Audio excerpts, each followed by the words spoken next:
नमस्कार, खबर एक मिनट देख रहे हैं आप। आपके साथ मैं हूं शिप्रा झा। इस बुलेटिन में हम आपको दिखाते हैं हर खबर की पूरी विश्लेषण सिर्फ और सिर्फ एक मिनट में। तो चलिए शुरू करते हैं खबरों का सिलसिला।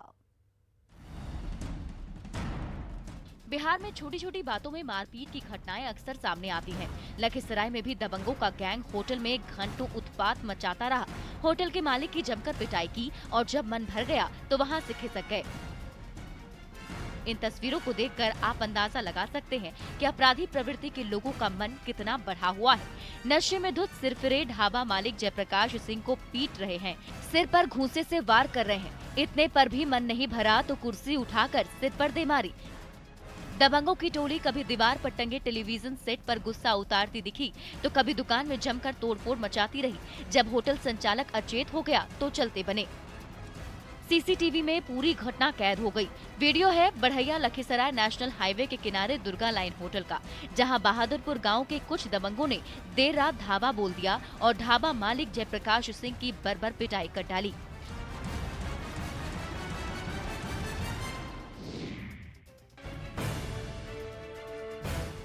लूडो खेल में हिंसक विवाद सुनकर अजीब जरूर लगता है, लेकिन सिवान में ऐसा ही मामला सामने आया। लूडो खेलने के दौरान विवाद इस कदर बढ़ा कि बात चाकूबाजी तक पहुंच गई और फिर खूनी झड़प में एक शख्स की मौत हो गई, जबकि दूसरे की हालत गंभीर है। घटना बरहन गोपाल गांव की है। चाकूबाजी का आरोप गांव के ही अरबाज और आमिर पर लगा है। आमिर और अरबाज अपने दोस्तों के साथ लूडो खेल रहा था। खेल के दौरान हो हल्ला हुआ तो वहां पर तजरुल ने इन लोगों को लूडो खेलने से मना किया। इसी बात पर आमिर और अरबाज ने उस पर चाकू से हमला कर दिया। तजरुल को बचाने के लिए जब हैदर पहुंचा तो उसे भी चाकू से घायल कर दिया। दोनों को सदर अस्पताल ले जाया गया है, लेकिन अस्पताल में तजरुल की मौत हो गई। पुलिस फरार आरोपियों की तलाश में जुट गई है।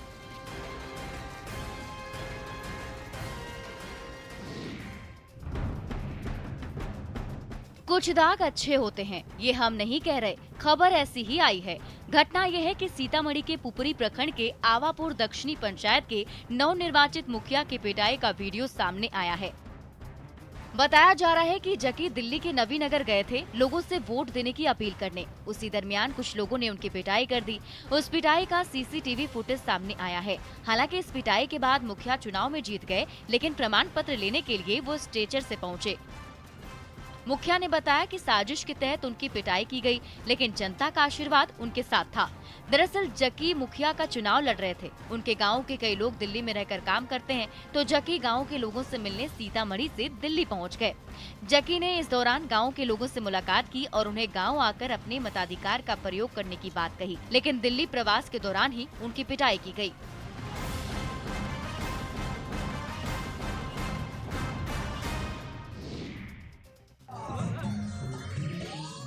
रांची में बर्थडे पार्टी के दौरान डांसर्स के ठुमके और अश्लील गानों पर हथियार लहराने व फायरिंग का मामला सामने आया है। इस वायरल वीडियो ने पुलिस प्रशासन के सारे दावों की पोल खोल दी है। वायरल वीडियो में डीजे की धुन पर सरेआम डांसर्स के ठुमके पर कई युवक के द्वारा राइफल की नुमाइश और गोलीबारी करते देखा जा रहा है। मामला सुखदेव नगर थाना क्षेत्र के इंद्रपुरी रोड नंबर 1 की है। इस इलाके में रहने वाले विकास महतो के पुत्र की बर्थडे पार्टी थी। इस पार्टी में ऑर्केस्ट्रा प्रोग्राम का आयोजन किया गया था। पार्टी का आयोजन करने से पहले ना तो इलाके के थाने को सूचना दी गई और ना ही जिला प्रशासन से इसकी अनुमति ली गई। मामले में रांची पुलिस ने कार्रवाई करते हुए फायरिंग करने वाले 2 लोगों को गिरफ्तार कर लिया है। वहीं हथियार भी जब्त कर लिया गया है। मामले में एक और व्यक्ति की गिरफ्तारी के लिए पुलिस छापेमारी कर रही है।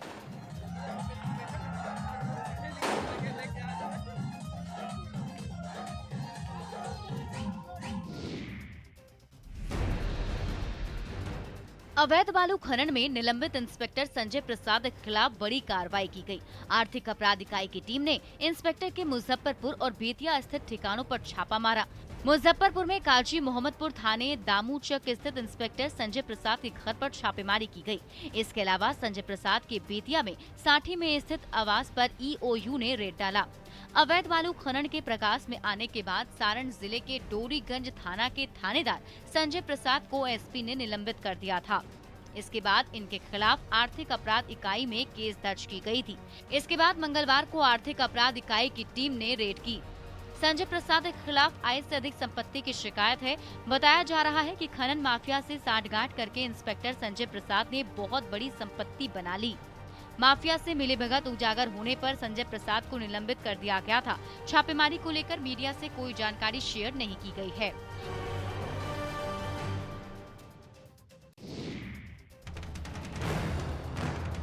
औरंगाबाद पहुंची नारकोटिक्स विभाग की टीम को एक बड़ी सफलता हाथ लगी है। इस 5 सदस्यीय टीम ने औरंगाबाद के बाईपास से एक हाईवा से 994 किलो गांजा जब्त किया है। तस्करों ने हाईवा में अलग से तहखाना बना रखा था, उसमें गांजा छिपाकर तस्करी की कोशिश की जा रही थी। अंतर्राष्ट्रीय बाजार में इसकी कीमत लगभग 1 करोड़ आंकी गई है। दिल्ली नारकोटिक्स विभाग की सूचना पर यह कार्रवाई की गई। इस मामले में 3 तस्करों को गिरफ्तार किया गया। उनसे पूछताछ कर तस्कर गिरोह का पता लगाया जा रहा है। माना जा रहा है कि नारकोटिक्स टीम को मिली ये बड़ी सफलता के बाद भी कुछ और भी बरामदगी तस्करी गिरोह के तार सुलझने के आसार नजर आ रहे हैं। यही कारण है कि इस संबंध में नारकोटिक्स विभाग के अधिकारी कुछ भी नहीं बता रहे। हाईवा में छुपाकर ले जाए जा रहे गांजे की खेप पकड़ने से इस धंधे से जुड़े कारोबारियों में हड़कंप मच गया है।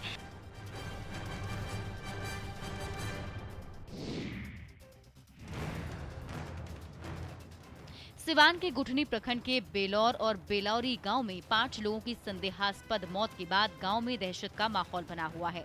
2 दिनों में 5 लोगों की मौत के बाद ग्रामीण भय के माहौल में जी रहे हैं।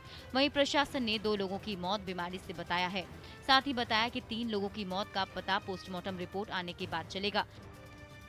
मृतक मनोज राम के परिजनों का कहना है कि मनोज की मौत शराब पीने से हुई। वहीं प्रशासन पोस्टमार्टम रिपोर्ट का इंतजार कर रहा है। बेलौरी गांव में 4 लोग, मनोज राम, दुखरन राम, अनवर अंसारी और रविंद्र राम। वहीं दूसरी गांव बेलौर में शिवजी यादव की मौत हुई है। इधर एसपी ने मामला सामने आने के बाद गुठनी थानाध्यक्ष के साथ वहां के चौकीदार को सस्पेंड कर दिया है। सोमवार को गुठनी थाना क्षेत्र के बेलूर गांव से दुखद खबर आई थी, जहां 4 लोगों की मौत से हड़कंप मच गया है। जहरीली शराब पीने से सभी की मौत की आशंका जताई जा रही है। वहीं मंगलवार को मरने वालों की संख्या बढ़कर 5 हो गई।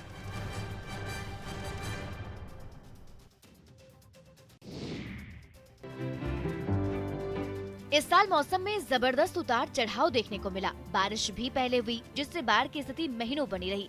अक्टूबर के अंत में हुई बारिश ने लोगों की परेशानी बढ़ा दी। और तो और समय से पहले बुधवार की सुबह छाए कोहरे को देखकर हर कोई हैरान रह गया। कोहरे की चादर से ढकी ये तस्वीरें मधुबनी की हैं। दरअसल कुछ दिन पहले तक लगातार हुई बारिश के बाद तापमान में गिरावट आई और मौसम खुशनुमा हो गया था, जिस कारण वातावरण में नमी बढ़ गई, जिसका असर बुधवार की सुबह देखने को भी मिला। सुबह के समय आबादी क्षेत्र में थोड़ा कम कोहरा था, लेकिन हाईवे और ग्रामीण क्षेत्र में इसका असर अधिक दिखा। सुबह सुबह शहर में कोहरा चर्चा का केंद्र बना रहा। आमतौर पर मधुबनी में दिसंबर और जनवरी के महीने में इस तरह पूरा शहर कोहरे की चादर में लिपटा नजर आता है, लेकिन इस बार अक्टूबर के आखिरी में ही जनवरी जैसा नजारा दिखने लगा। मधुबनी में मौसम में आए बदलाव पर लोगों की अलग अलग राय है।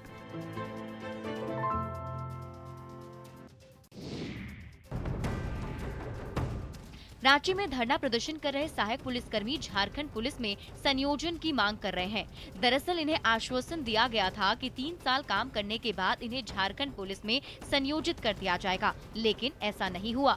ये न्यूनतम वेतन 18,000 रुपए करने की भी मांग कर रहे हैं। इसके अलावा ये बाकी सुविधाएं भी मांग रहे हैं।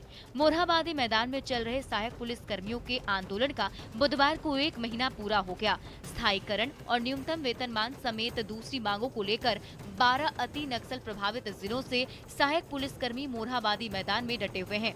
आंदोलनकारी सहायक पुलिसकर्मियों की माने तो जब तक इसका समाधान नहीं निकलेगा, तब तक वो अपने घरों की ओर प्रस्थान करने वाले नहीं हैं। इनका कहना है कि जब तक इनकी मांग पूरी नहीं होती, तब तक आंदोलन जारी रहेगा। वैसे सांसद संजय सेठ ने डीजीपी और मुख्य सचिव से मिलकर इनकी समस्या के समाधान का आश्वासन दिया है।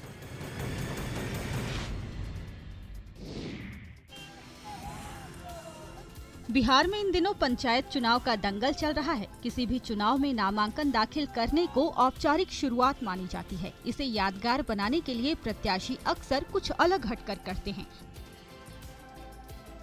नवादा में भी पंचायत चुनाव 2021 के लिए पर्चा भरने आए पति पत्नी की काफी चर्चा हो रही है। हालांकि कोविड-19 संक्रमण के कारण नामांकन दाखिल करने की प्रक्रिया को लेकर काफी सख्त प्रावधान किया गया है। इसके चलते प्रत्याशी लाव लश्कर के साथ पर्चा दाखिल करने नहीं जा पा रहे हैं। इसके बावजूद कुछ प्रत्याशी अलग अंदाज में सरकारी कार्यालय पहुंच रहे हैं। इसी दौरान नवादा में अलग तस्वीरें देखने को मिली है। नए और पुराने साधनों का अद्भुत मेल देखने को मिल रहा है। नामांकन के लिए उम्मीदवार पति घोड़े पर तो खुद प्रत्याशी सनरूफ वाली महंगी कार से निकले। इस नजारे को देखने के लिए काफी भीड़ लग गई।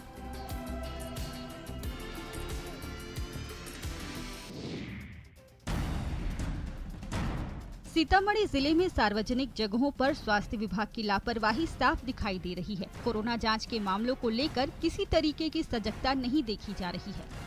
सीतामढ़ी रेलवे स्टेशन पर लगातार दूसरे प्रदेशों से लोग आ रहे हैं। पर्व त्योहार का मौसम है, लेकिन स्वास्थ्य विभाग ने यहाँ कोई जांच टीम तैनात नहीं की है।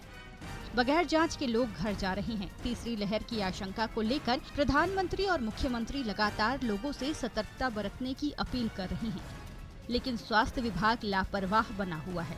जिले के दूसरे इलाकों में भी यही हाल है। ये तस्वीरें सीतामढ़ी के रिंगा प्रखंड कार्यालय की है, जहां पंचायत चुनाव को लेकर नामांकन की प्रक्रिया जारी है, लेकिन लोगों में न तो कोरोना का डर है, न ही लोगों ने मास्क पहना है। वहां मौजूद पुलिसकर्मी और अधिकारी भी बेपरवाह बने हुए हैं। ये हाल तब है जबकि लगातार कई राज्यों में कोरोना के मामले बढ़ रहे हैं।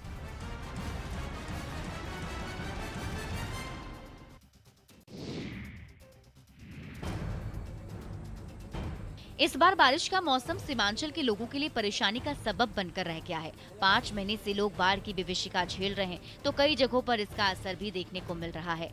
पूर्णिया के सरबेली घाट पर बना पुल बाढ़ के पानी में ध्वस्त हो गया। पुल के ध्वस्त होने से 3 गांव के हजारों लोगों के आने जाने का रास्ता ठप हो गया। लोगों को आने जाने में परेशानी हो रही है। पुल टूटने की जानकारी मिलने के बाद अमौर के विधायक अख्तरुल ईमान मौके पर पहुंचे। उन्होंने इंजीनियरों पर गलत एस्टीमेट देकर छोटा पुल बनाने का आरोप लगाया। उन्होंने प्रशासन से जल्द राहत और बचाव कार्य की मांग की है। विभाग के लोगों ने जो इसका एस्टीमेट बनाया वो गलत था। इससे बड़े पुल की जरूरत थी और सैलाब के पानी का कोई आकलन किए बगैर ये लोग इस तरह की योजना बना लेते हैं। पूर्णिया का तटीय इलाका कुछ दिन पहले ही बाढ़ की कहर से किसी तरह उबरा ही था। अक्टूबर के अंत में नदियों के रौद्र रूप से एक बार फिर कहर बरपा है।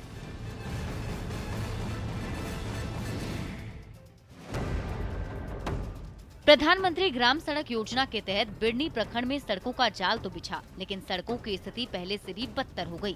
सड़कों पर ठीक से पैदल चलना तक मुश्किल हो गया। कुछ ही दिनों में सड़कों की गुणवत्ता की पोल खुलनी शुरू हो गई।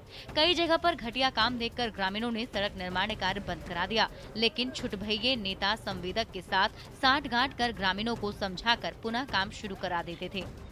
घटिया काम का परिणाम अब सामने दिख रहा है। कई सड़कें खराब हो गईं, लेकिन देखने वाला कोई नहीं। जनप्रतिनिधियों की अनदेखी से ग्रामीण परेशान हैं। बसन्ना गांव में तो सालों से सड़क नहीं। लोग जनप्रतिनिधियों और प्रशासन से गुहार लगाकर थक चुके हैं। परेशान ग्रामीणों ने पहले चंदा इकट्ठा किया और फिर श्रमदान से सड़क का निर्माण करवा रहे हैं। बसना गाँव में लगभग 50 घर हैं, जहाँ 500 से अधिक लोग रहते हैं। सड़क नहीं होने के कारण लोगों का जीना मुहाल हो गया है। रास्ता खराब होने के कारण इस गांव में कोई रिश्ता नहीं करना चाहता।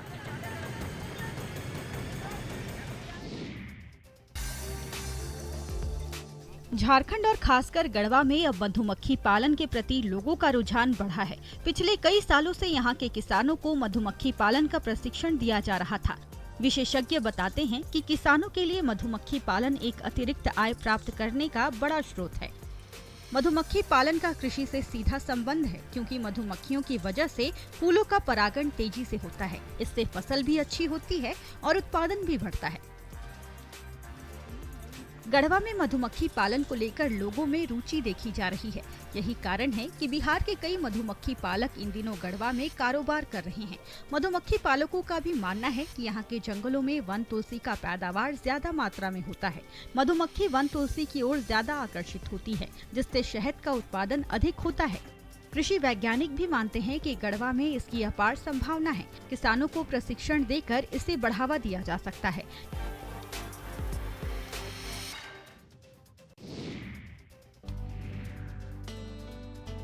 नालंदा पर्यवेक्षण गृह में रहने वाले किशोर बंदी हुनरमंद बनकर अपराध के रास्ते से दूर होंगे।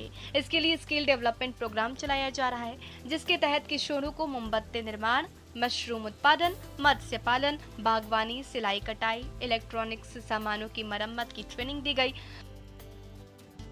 अब उसका असर भी देखने लगा है। बिहार शरीफ स्थित पर्यवेक्षण गृह में मोमबत्ती और अगरबत्ती निर्माण का कार्य शुरू कर दिया गया है। आपको बता दें कि ये कार्य उन किशोर द्वारा किया जा रहा है जो किसी न किसी आरोप में पर्यवेक्षण गृह में रह रहे हैं। किशोर न्याय परिषद के न्यायाधीश मानवेंद्र मिश्रा किशोर को कौशल विकास के तहत प्रशिक्षण दिला रहे हैं, जिससे वो अब आत्मनिर्भर बन सके, समाज की मुख्य धारा से जुड़कर रोजगार प्राप्त कर सके। इसी के तहत सभी बच्चों के द्वारा दीपावली के पूर्व बनाई जा रही मोमबत्ती से लोगों के घरों में रोशनी फैलेगी।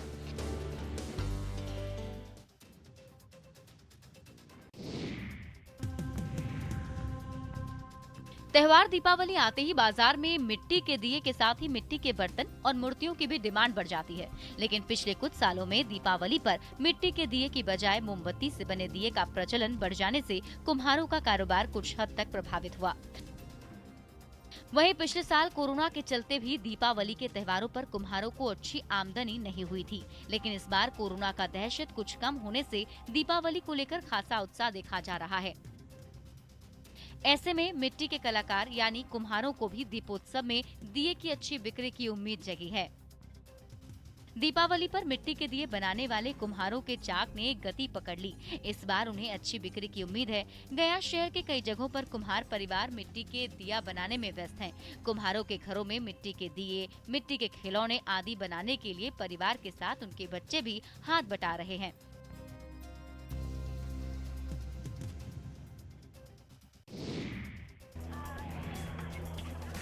Junior national women hockey championship के 7वें दिन क्वार्टर फाइनल मुकाबले में झारखंड टीम ने कड़े मुकाबले में पंजाब को 6-2 से पराजित कर दिया। मैच के दौरान झारखंड टीम की एलिन डुंगडुंग ने हैट्रिक गोल दागा। वहीं दीपिका सोरेंग, रजनी केरकेट्टा गोल कर टीम का स्कोर 6 पर पहुंचाया, जबकि पंजाब टीम सिर्फ 2 ही गोल कर सकी। इस तरह से झारखंड ने क्वार्टर फाइनल मैच में पंजाब को 6-2 से पराजित कर सेमीफाइनल मुकाबले में जगह बना ली। अब पंजाब की टीम चैंपियनशिप से बाहर हो गई है। इधर जीत मिलते ही झारखंड टीम में खुशी की लहर दौड़ गई। टीम की कोच प्रतिमा वर्मा ने जीत पर हर्ष व्यक्त करते हुए कहा कि सभी खिलाड़ियों ने बेहतर प्रदर्शन करते हुए टीम को जीत दिलाई है। उन्हें पूरी उम्मीद है कि झारखंड टीम सेमीफाइनल में भी अच्छा प्रदर्शन करेगी। वैसे भी सिमडेगा हॉकी हब के नाम से प्रसिद्ध हो चुका है, जिसने इस साल 2-2 नेशनल खिलाड़ी दिए हैं। उस धरती पर इस जीत से पूरे झारखंड में खुशी की लहर है।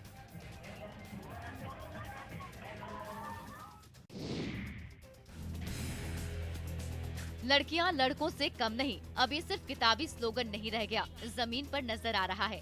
हर जगह लड़कियां लड़कों के साथ कंधे से कंधे मिलाकर आगे बढ़ रही है। रामगढ़ में ग्रामीण इलाके की ये तस्वीर देखिए, जहां लड़कियां फुटबॉल के खेल में जोर लगा रही हैं। इसके लिए वे गांव स्तर पर क्लब बनाकर फुटबॉल के गुर सीख रही हैं। बड़कागांव प्रखंड के गांव में ये लड़कियां फुटबॉल में ही करियर बनाने की सोच को लेकर आगे बढ़ रही हैं। हजारीबाग के सीमावर्ती गांवों की करीब 50 लड़कियां विभिन्न क्लब से इनामी प्रतियोगिता में अपनी खेल प्रतिभा भी दिखा रही हैं। साथ ही जिला राज्य से आगे देश के लिए खेलने की उम्मीद रखती हैं। वहीं इसके लिए प्रशासन और इसी बीच एक बड़ी खबर सामने आ रही है। लालू प्रसाद